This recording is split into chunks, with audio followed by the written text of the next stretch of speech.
Aravalli range. Aravalli റേഞ്ചിലുള്ള ഏറ്റവും ഉയരം കൂടിയ കൊടുമുടിയാണ് ഗുരു ശിഖർ. ഗുരു ശിഖറാണ്. ആരവല്ലി റേഞ്ചിൽ ഏറ്റവും ഉയരം കൂടിയ കൊടുമുടി ചോദിച്ചാൽ അത് ഗുരു ശിഖറാണ്. ഇനി ഈസ്റ്റ് ഖാസി. ഈസ്റ്റ് ഖാസി എന്ന് പറയുമ്പോൾ നമ്മുടെ മേഘാലയ ഭാഗത്തുള്ളതാണ് ഈസ്റ്റ് ഖാസി. അതിലെ ഏറ്റവും ഉയരം കൂടിയ കൊടുമുടിയാണ് ഷില്ലോങ് ആണ് കേട്ടോ. ഈസ്റ്റ് ഖാസിയിലാണെങ്കിൽ അത് ഷില്ലോങ് ആണ്. ഷില്ലോങ്.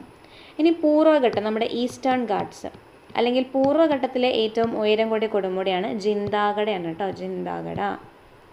ജിന്താഗഡയാണ് പൂർവ്വഘട്ടത്തിലെ ഏറ്റവും ഉയരം കൂടിയത്. ഇനി നമ്മുടെ പശ്ചിമഘട്ടം അല്ലെങ്കിൽ നമ്മുടെ വെസ്റ്റേൺ ഗാട്ട്സിലെ ഏറ്റവും ഉയരം കൂടിയ കൊടുമുടിയാണ് ഏത്? നമ്മുടെ കേരളത്തിലുള്ള ആനമുടിയാണ് കേട്ടോ. ആനമുടിയാണ്. അടുത്ത ഗാരോ ഹിൽസ്. ഗാരോ ഹിൽസ് എന്ന് പറഞ്ഞാൽ നമ്മുടെ മേഘാലയയിൽ കാണപ്പെടുന്നതാണ്. ഗാരോ ഹിൽസിലെ ഏറ്റവും ഉയരം കൂടിയ കൊടുമുടിയാണ് നൊക്രക് ആണ് കേട്ടോ. നൊക്രക്കാണ് വരുന്നത്. ഇനി കൊഹിമയിലെ ഏറ്റവും ഉയരം കൂടിയ കൊടുമുടിയാണ്